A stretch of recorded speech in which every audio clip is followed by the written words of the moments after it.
আমার যে 11 বছরের ক্লিনিক্যাল এক্সপিরিয়েন্স, আল্লাহ তাআলা আমাকে যে ডক্টরেট, পোস্ট ডক্টরেট, হার্ভার্ডে পড়াশোনা করার সুযোগ দিয়েছে, আমার naturopath, functional, conventional medicine, post doctorate, আমি সবগুলো কম্বাইন করি। আমার এক্সপিরিয়েন্সকে আমি নির্যাসগুলোকে নিয়ে এই বইটা আমি তৈরি করেছি আপনাদের জন্য, সুপ্রিয় ভাই বোনেরা।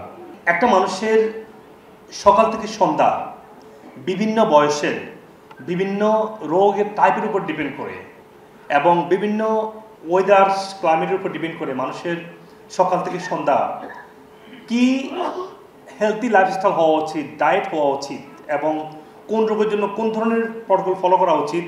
For example, apple cider vinegar, baking soda, exercise, ঘুম, স্ট্রেস কমানো, হরমোনটাকে ব্যালেন্স করা, এনার্জি, তারপরে ওজন কমানো, তারপরে হচ্ছে যে আপনার আইডিয়াল ডায়েট, বাচ্চাদের ক্ষেত্রে কেমন আইডিয়াল ডায়েট, অসুস্থ হলে কেমন আইডিয়াল ডায়েট, ডায়াবেটিসের ক্ষেত্রে কেমন ডায়েট হওয়া উচিত, প্রত্যেকটা জিনিস তুলে ধরেছি আমি এই বইয়ের মধ্যে।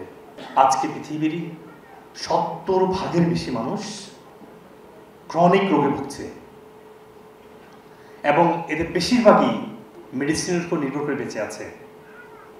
শুধু হার্ট অ্যাটাক বা স্ট্রোকে মারা যাচ্ছে পৃথিবীর অর্ধেকের বেশি মানুষ এবং ডায়াবেটিস কমপ্লিকেশন মারা যাচ্ছে বাকি মানুষগুলো।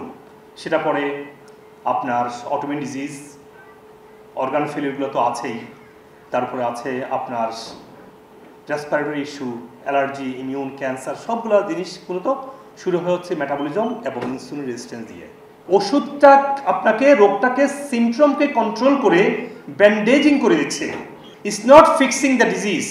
তার মানে এই না যে আপনি ডায়াবেটিস ওষুধ বন্ধ করবেন, আমি কখনো এটা বলি নাই। ডায়াবেটিস ওষুধ আপনাকে খেতে হবে, আপনি রোগ বানিয়েছেন, ডক্টর আপনাকে দিয়েছে, ফার্মাসিউটিক্যাল বানিয়েছে, খেতে হবে।